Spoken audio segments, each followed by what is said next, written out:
Assalamualaikum warahmatullahi wabarakatuh. Innal hamdalillah nahmaduhu wa nasta'inuhu wa nastahdihi wa nastaghfiruh. Wa na'udzu billahi min shururi anfusina wa min sayyiati a'malina. Man yahdihillahu fala mudilla lahu wa man yudlil fala hadiya lahu. Asyhadu an la ilaha illallah wa asyhadu anna Muhammadan abduhu wa rasuluh. Allahumma salli ala sayyidina Muhammad wa ala alihi wa sahbihi ajma'in. Sidang penonton yang dikasihi sekalian, alhamdulillah, pertamanya kita bersyukur kepada Allah Subhanahu wa taala. Allah masih memanjangkan lagi umur dan usia kita, diberi kesempatan dan peluang untuk terus kita hidup di atas muka bumi Allah Subhanahu wa taala. Mudah-mudahan peluang dan kesempatan ini kita pergunakan sebaik yang mungkin untuk kita benar-benar menjadikan diri kita hamba Allah yang benar-benar taat dan mendapat kedudukan yang terbaik di sisi Allah Subhanahu wa taala. Sidang penonton yang dikasihi sekalian, alhamdulillah, hari ini kita dapat sambung kembali kuliah secara atas talian, kuliah online kita, bagi membicarakan kitab golongan orang-orang yang didoakan oleh para malaikat Allah Subhanahu wa taala, man tusalli alaihimul malaikah, karangan Syekh Dr. Fadlul Ilahi. Dan pada kali ini kita akan membicarakan golongan yang kelima, kesinambungan daripada kuliah yang lepas. Golongan yang kelima daripada golongan orang-orang yang istimewa, yang mendapat doa secara khusus oleh para malaikat Allah Subhanahu wa taala.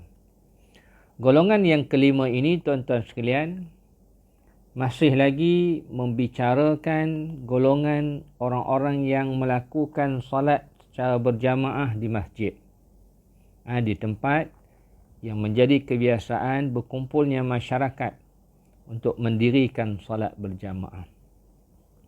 Iaitu kalau kita lihat golongan yang keempat pada kuliah yang lepas, ialah juga membicarakan berkaitan dengan ini, iaitu orang-orang yang melakukan salat berjamaah, yang berusaha untuk dapat berada di saf yang paling awal. Dan di saf yang paling awal itu, di sebelah kanan, ada kelebihan-kelebihan yang khusus, juga termasuk di kalangan orang-orang yang didoakan oleh para malaikat Allah Subhanahu wa taala. Jadi golongan yang kelima ini juga kesinambungan. Masih lagi kita membicarakan golongan, iaitu orang-orang yang mendirikan salat berjamaah. Iaitu juga doa secara khusus oleh para malaikat Allah Subhanahu wa taala. Golongan yang kelima ini orang-orang yang menyambung saf ataupun memenuhkan saf-saf yang kosong. Bila dia lihat ada saf yang kosong, dia berusaha untuk memenuhkan saf tersebut. Dalam arti kata juga, dia memperbetulkan saf tersebut. Berusaha untuk memenuhi dan memperbetulkan saf. Itu maksud dia. Dan di antara golongan, kata pengarang kita, di antara golongan orang-orang yang mendapat kebahagiaan dan keistimewaan dengan doa ataupun salawat, pujian Allah dan doa daripada para malaikat Allah Subhanahu wa taala, ialah orang yang menyambungkan saf-saf salat mereka. Mereka tidak akan membiarkan saf-saf salat itu lompong ataupun kosong di dalam membina ataupun membentuk saf-saf salat di belakang imam. Jadi orang yang berusaha untuk memenuhkan saf yang renggang, yang kosong, dan memperbetulkan saf itu, juga termasuk di kalangan orang-orang yang akan didoa, mendapat doa secara khusus oleh para malaikat Allah Subhanahu wa taala, bahkan pujian daripada Allah Subhanahu wa taala. Dalilnya apa? Tuan-tuan sekalian, dalilnya yang menunjukkan hal ini ialah berdasarkan hadis. Hadis yang sahih yang diriwayatkan oleh Imam Ahmad, Imam Ibnu Majah, Imam Ibnu Quzaimah, Ibnu Hibban dan Al-Hakim, yang mana meriwayatkan daripada Aisyah radhiyallahu anha. Ia berkata, Rasulullah sallallahu alaihi wasallam bersabda, kata Nabi sallallahu alaihi wasallam, innallaha wa malaikatahu yusalluna 'alal ladzina yasiluna as-sufuf, atau kama qala Rasulullah sallallahu alaihi wasallam.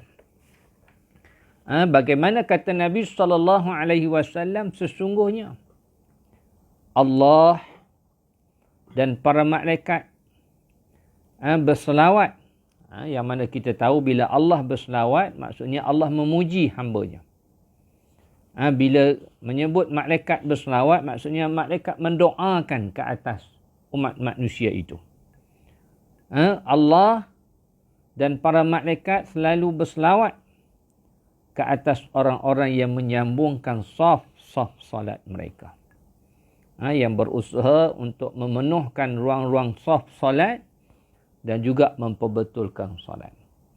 Sebab itu dalam hadis ini, tuan-tuan sekalian, Al-Imam Ibnu Quzaimah memberikan bab pada hadis ini dengan tajuk selawat ataupun pujian Allah dan doa para malaikat ke atas orang-orang yang menyambungkan saf. Sedangkan Al-Imam Ibnu Hibban memberikan tajuk pada hadis ini, iaitu dalam bab ampunan ataupun keampunan Allah Subhanahu wa taala serta permohonan ampun para malaikat Allah Subhanahu wa taala bagi orang yang menyambungkan saf-saf salat yang kosong ataupun yang terputus. Jadi menunjukkan ada kelebihan yang khusus. Kita berusaha untuk memenuhkan saf supaya saf salat yang dibina di belakang imam itu dalam keadaan tidak renggang, tidak lompong. Kalau ada ruang-ruang kosong, kita akan masuk memenuhkan ruang-ruang kosong itu. Bukan kita memulakan saf-saf yang baru.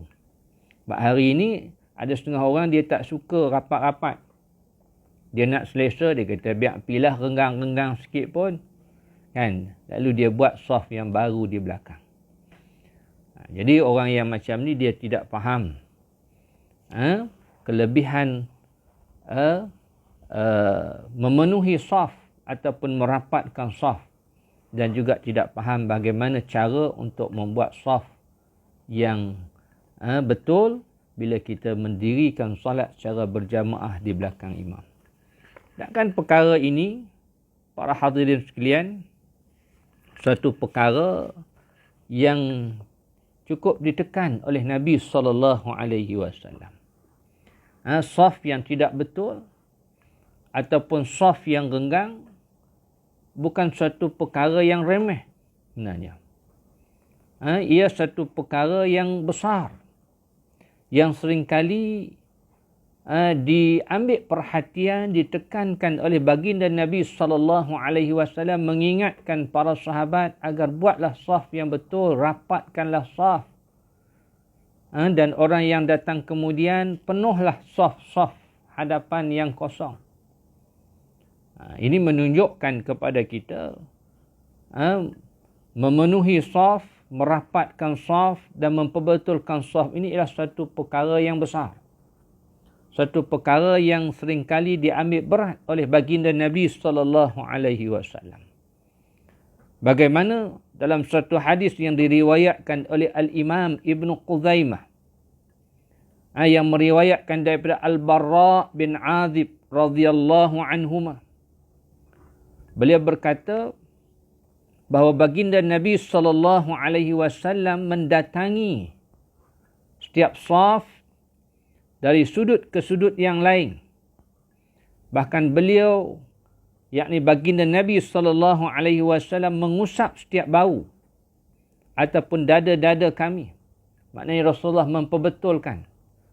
Rasulullah bila sahabat buat saf ketika mendirikan solat berjamaah di belakang Nabi SAW, ada ketikanya Rasulullah datang kepada setiap sahabat itu melihat bagaimana kedudukan mereka dalam saf dengan memperbetulkan bau-bau mereka dan juga dada-dada mereka, agar tidak yang ke depan dan tidak yang ke belakang, tidak sengit, tidak memesong dan sebagainya.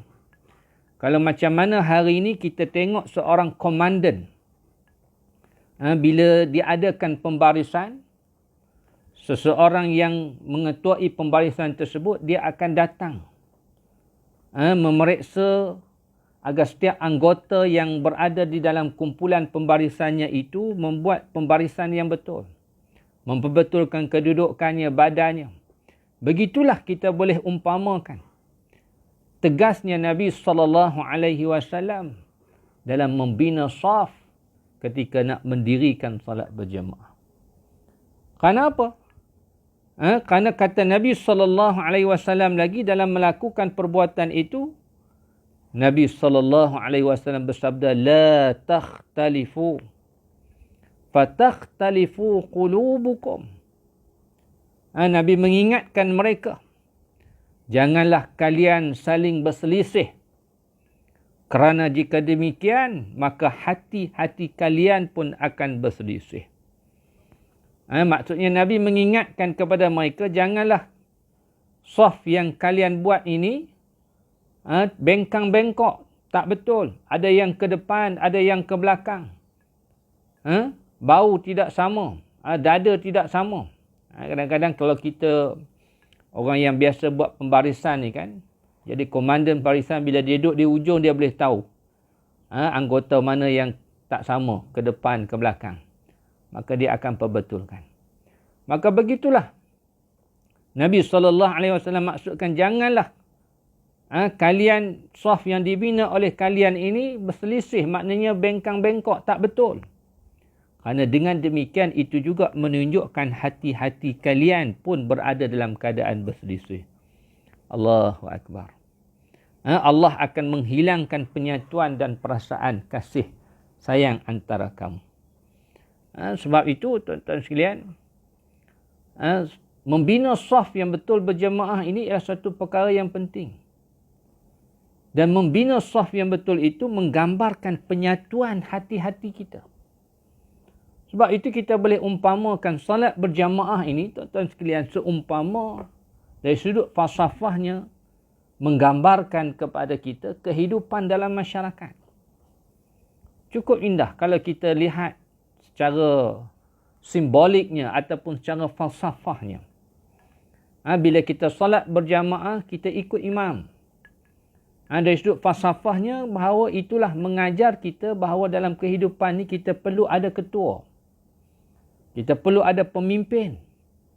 Dan bila ada pemimpin, kita kena taat kepada pemimpin kita selagi mana pemimpin itu betul dan tidak salah ataupun menyeleweng. Kita tidak boleh menderhakai ataupun melawan pemimpin, mendahului pemimpin dalam apa jua keadaan sekalipun. Ini gambaran bila kita solat. Kita tak akan imam lambat macam mana pun, kita tak akan pulun potong imam. Tak, kita tetap akan ikut imam di belakang. Ini maknanya isu falsafahnya, bahawa dalam hidup ni kita perlu ada pemimpin dan kita perlu taat kepada pemimpin yang betul. Tetapi kalau pemimpin itu salah ataupun imam itu salah, umpamanya kita solat di belakang imam, imam ada buat kesalahan, maka menjadi kewajipan kepada makmum yang di belakang untuk tegur imam. Jangan diam je. Jangan ikut je benda yang salah. Menyebabkan salat kita juga batal. Kalau kita tahu apa yang imam buat itu salah, kita tak tegur, kita ikut juga. Tapi bagaimana cara nak tegur imam juga diajar pada kita. Bukan semua sekali pakat tegur, tak. Hari ini dalam masyarakat, kalau pemimpin ada buat salah sikit, semua pakat nak tegur. Kan? Tidak. Sedangkan kita diajar dalam solat, kalau imam yang buat salah, walaupun makmum di belakangnya ratusan ribuan makmum, yang tegurnya hanya seorang. Kan? Ataupun 2-3 orang lah. Kalau imam itu masih tak sedar kesilapannya. Kan?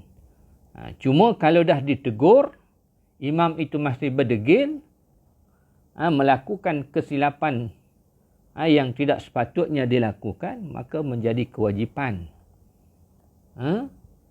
kepada makmum untuk mufarakah. Maksudnya kalau imam itu buat satu kesilapan sampailah terbatalnya solatnya. Kan? Tiba-tiba tengah solat imam kentut. Dia masih nak terus solat juga. Kan? Tak boleh lah. Jadi makmum di belakang kena mufarakah. Jangan terus ikut solat bersama dengan imam. Jadi itu dari sudut falsafahnya kita lihat. Kan? Begitu indah. Begitu juga bila kita nak solat berjamaah, kita kena buat saf yang betul. Saf yang rapat-rapat. Itu menggambarkan kepada kita bahawa hidup di dunia ini, kita perlu hidup dengan harmoni dan bekerjasama. Kita perlu hidup dengan harmoni dan bekerjasama. Kalau kita nak masyarakat yang harmoni, sebab itu ada kata para ulama. Ada para ulama nak memberi petua kepada kita. Dia kata, kalau kita nak tahu sebuah masyarakat itu, satu kampung itu, masyarakatnya baik ataupun tidak, hidup dalam keadaan yang harmoni ataupun tidak, hidup dalam keadaan boleh bekerjasama, ada muafakat ataupun tidak, mudah je dia kata. Kita pergi kepada surau ataupun masjid di masyarakat tersebut, yang ada dalam di tempat masyarakat tersebut. Kalau kita pergi, kita tengok di sana didirikan solat berjamaah setiap waktu. Kan? Bahkan dalam solat jemaahnya itu ramai makmumnya. Dan juga saf-saf yang dibina di belakang imam itu saf-saf yang rapat, saf-saf yang betul, tertib. Maka itu secara tidak langsung memberi gambaran kepada kita, kata para ulama, bahawa masyarakat di situ masyarakat yang hidup dengan penuh harmoni, muafakat dan wujudnya kerjasama yang erat dan baik. Betul. Baik, itu benarlah apa yang disebut oleh baginda Nabi, yang Nabi SAW mengingatkan, la takhtalifu fatakhtalifu qulubukum. Janganlah kamu berselisih. Maknanya saf yang tidak betul itu. Kerana itu juga menggambarkan hati-hati kalian juga berselisih. Kan? Tapi sebaliknya, kata para ulama juga, kata ulama itu juga, kalau kita pergi satu tempat itu, di masjidnya, suraunya, tengok salat jemaah pun tak berapa ramai orang. Kadang-kadang ada, kadang-kadang tak ada. Dahlah tak ramai, lepas tu saf di belakang imam pula, bengkang-bengkok, renggang. Tidak ada ketertibannya. Maka kita usah tanya lagi. Itu juga memberi gambaran kepada kita bahawa masyarakat di situ masyarakat yang tenat.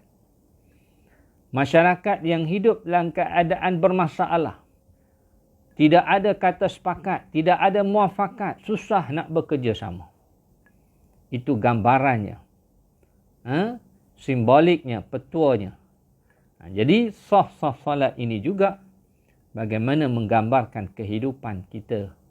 Kalau kita dapat bina saf salat, kita jaga saf salat kita yang betul, yang rapat, yang tertib, maka itu menggambarkan kehidupan kita sebenarnya dalam masyarakat. Tuan-tuan tak percaya, tuan-tuan cubalah buat kajian, buat pemerhatian.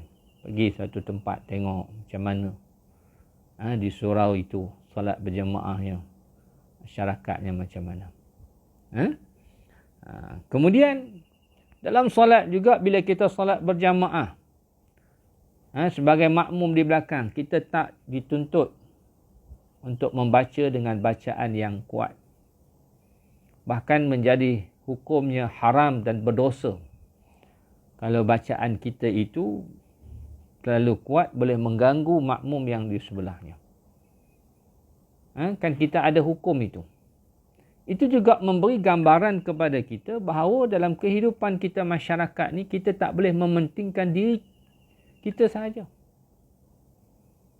Kita juga kena mengambil peduli dan menjaga hak-hak jiran kita, orang yang berada di sebelah kita, jiran sebelah kita, kejiranan kita. Ini secara simboliknya juga, falsafahnya, bagaimana mengajar kita bahawa dalam kehidupan masyarakat kita dilarang untuk menyakiti jiran, mengganggu jiran. Jadi begitu unik, banyak lagi lah kalau kita nak lihat dari sudut falsafahnya solat berjamaah ini. Tapi nak menggambarkan bahawa betapa solat berjamaah ini menggambarkan kehidupan kita dalam masyarakat itu. Jadi bagaimana Nabi SAW cukup menekankan soal membina saf yang betul ini. Dan selepas Nabi kata, la takhtalifu fatakhtalifu qulubukum, janganlah kamu, saf kamu yang bengkang-bengkok berselisih itu, kerana menyebabkan hati-hati kalian pun akan berada dalam keadaan selisih. Maka kemudian baginda Nabi SAW juga menyebut, innallaha wa malaikatahu yusalluna 'alal ladzi la yasiluna as-sufuful awwal. Sesungguhnya Allah dan para malaikat berselawat, yakni mendoakan ke atas orang-orang yang menyambung ataupun memenuhi saf salat yang awal, yang terkehadapan di kalangan mereka. Jadi perkara ini cukup ditekankan oleh baginda Nabi SAW. Dan para sahabat dahulu sangat gigih dalam melakukan ataupun berusaha untuk membentuk saf-saf yang betul dan mengisi saf-saf yang kosong. Cukup diambil berat oleh golongan para sahabat baginda Nabi SAW. Dan di antara riwayat menunjukkan hal ini, baginda Nabi SAW antaranya menjadi sunnah. Sebelum Nabi SAW nak memulakan salat, dalam riwayat menyebut ada dua keadaan. Nabi tak terus pergi duduk depan, terus angkat takbir Allahu Akbar. Tidak. Sunnahnya bila kita jadi imam, bagaimana yang dilakukan oleh Nabi SAW, Nabi akan pastikan dahulu. Bahkan mengingatkan para makmum yang berada di belakang agar membentuk saf yang betul. Saf yang rapat. Bagaimana ada dua riwayat yang menunjukkan dua keadaan. Tapi sebenarnya tidak ada percanggahan dua riwayat ini. Yang dilakukan, sunnahnya, bagaimana yang dilakukan oleh baginda Nabi SAW. Yang pertama, bagaimana dalam riwayat yang diriwayatkan oleh Imam Bukhari. Meriwayatkan daripada Anas radhiyallahu anhu daripada Nabi SAW. Beliau bersabda, kata Nabi SAW, aqimu sufufakum fa inni arakum min wara'i dhahri. Kata Nabi SAW, betulkanlah saf-saf kamu, kalian. Betulkan saf, aqimu sufufakum, kata Nabi, betulkan saf kamu. Fa inni arakum min wara'i dhahri. Sesungguhnya, kata Nabi, aku dapat melihat kalian daripada arah belakangku. Macam mana? Apa maksud Nabi dapat melihat? Kata Nabi, aku dapat melihat kalian, melihat kamu semua daripada arah belakangku. Nabi tengok macam mana daripada belakang? Nabi ada mata di belakang ke? Tidak. Hadis ini menunjukkan bahawa Nabi bila nak menjadi imam, Nabi menghadap arah kiblat dan Nabi sebut aqimu sufufakum, betulkan saf kamu, dengan keadaan Nabi memaling wajahnya ke belakang. Tapi tubuhnya masih menghadap ke arah hadapan.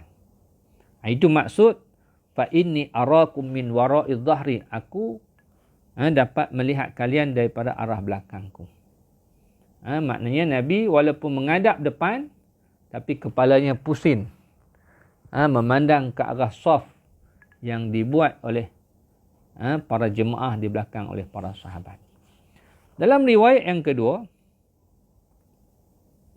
yang diriwayatkan oleh Imam Abu Daud daripada An-Nu'man bin Bashir radhiyallahu anhuma, ia berkata Rasulullah sallallahu alaihi wasallam menghadap orang-orang dengan wajahnya.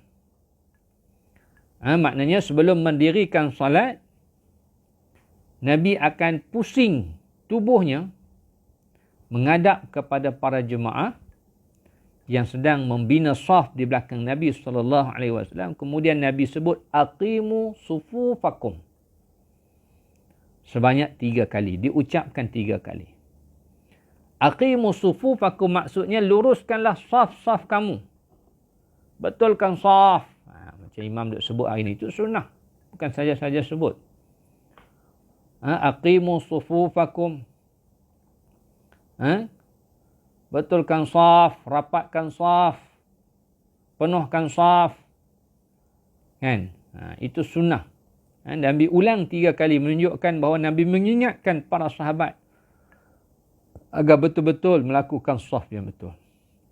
Kemudian Nabi SAW sebut lagi, wallahi la tuqimunna sufufakum aw la yukhalifanna baina qulubikum. Kata Nabi SAW, demi Allah, luruskanlah saf-saf kalian atau Allah akan membolak-balikkan ataupun menjadikan hati-hati kalian saling berselisih. Allahu Akbar. Nabi mengingatkan para sahabat, betulkan saf, dan Nabi beri ancaman, kalaulah saf yang tidak betul, maka Allah itu juga petanda bahawa Allah akan membolak-balikkan hati-hati kalian supaya berada dalam keadaan berselisih. Susah nak bermuafakat, nak bekerjasama dan sebagainya. Jadi 2 hadis ni menunjuk ada 2 keadaan. Ada ketikanya Nabi menghadap depan hanya pusingkan kepalanya.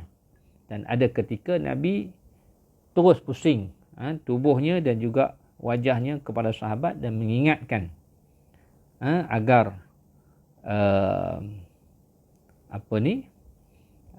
mendirikan saf itu dalam keadaan yang betul.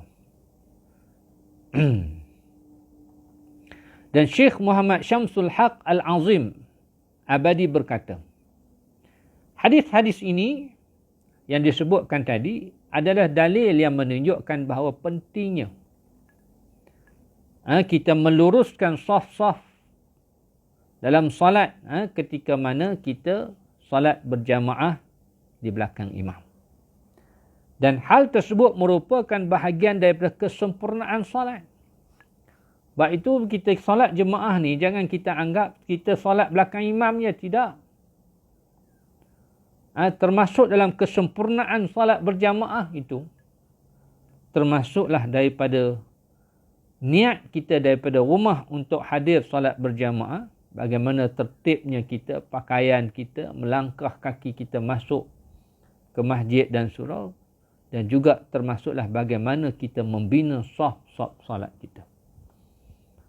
Sebab itu kata para ulama, salat bagaimana yang disebut oleh baginda Nabi SAW, kelebihan salat berjamaah ini 25 kali ganda. Dan dari riwayat mengatakan 27 kali ganda.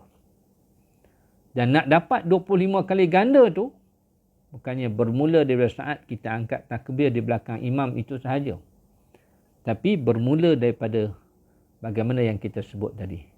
Daripada kita melangkah kaki keluar daripada rumah menuju nak ke masjid dengan tujuan niat untuk salat berjamaah sama dengan imam, sudah pun diambil kira. Bagaimana langkah kita, bagaimana pakaian kita. Dan termasuklah juga bagaimana cara kita menyempurnakan saf-saf salat, membuat saf salat kita di belakang imam. Iaitu kesempurnaan solat itu dengan tidak ada yang lebih belakang ataupun lebih depan dari yang lainnya dalam satu saf. Bau dirapatkan dengan bau. Lutut dirapatkan dengan lutut. Mata kaki dirapatkan dengan mata kaki. Ini cara bagaimana kita nak buat saf yang betul. Bau bertemu bau. Lutut rapat dengan lutut. Dan mata kaki bertemu dengan mata kaki. Cuma dalam perkara ini kadang-kadang macam mana kita nak bayangkan lutut itu bertemu dengan lutut, sedangkan kedudukan lutut kita itu mungkin tidak sama. Bila kita berdiri, macam mana lutut nak bertemu lutut? Kan, buku mata kaki ataupun buku lali itu macam mana nak bertemu dengan mata kaki ataupun buku lali jemaah yang sebelahnya. Sebenarnya keadaan ini, kalau kita saf kita betul-betul rapat, memang dalam keadaan berdiri itu dia tidak bertemu. Tetapi dia akan bertemu dalam keadaan bila kita melakukan sujud. Sujud bagaimana bila kita letakkan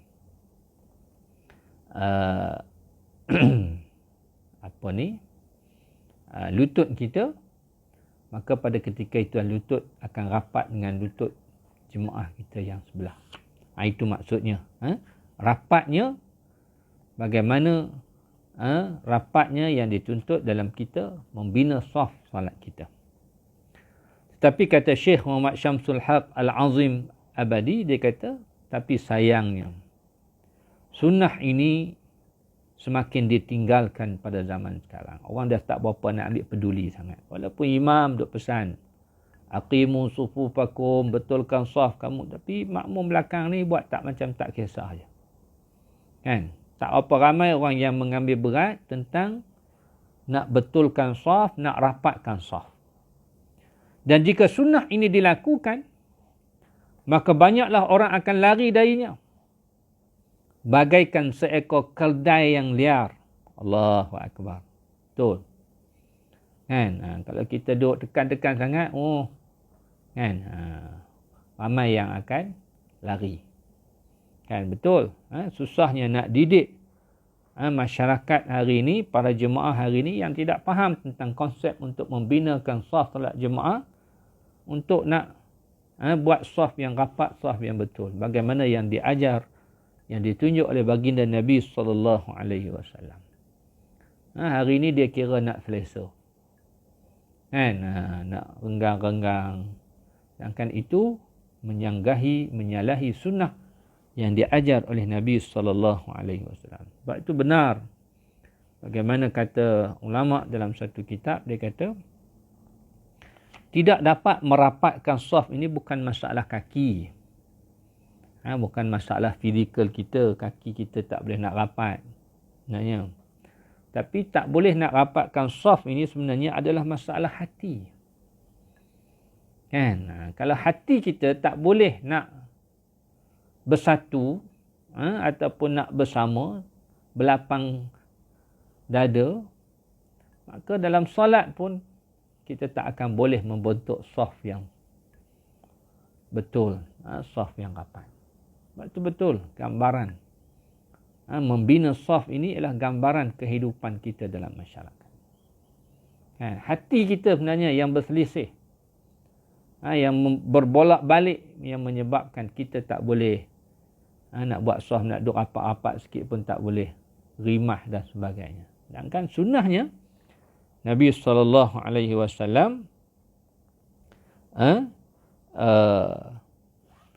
mengajar kita bagaimana untuk buat saf itu berada dalam keadaan yang saf yang betul-betul rapat. Sebab itu kalau kita lihat disebut bahawa baginda Nabi SAW dalam membetulkan saf salat ini, nak buat saf salat berjamaah ini, sebelum melakukan salat itu seumpama Nabi SAW membetulkan busur pada anak panah. Maknanya apa? Nabi betul-betul. Kalau kita sebut tadi bagaimana seorang komandan dalam pembarisan yang mengetuai pembarisan itu akan pastikan bahawa anggota-anggota dalam pembarisannya berada dalam keadaan yang betul dan lurus, hingga dia akan pergi pada setiap sudut untuk memandang dan meneliti bahawa supaya pembarisan itu betul, tidak ada yang bengkang-bengkok ke depan dan ke belakang. Begitu telitinya, patutnya begitulah juga yang harus kita lakukan dalam saf untuk kita melakukan solat berjamaah.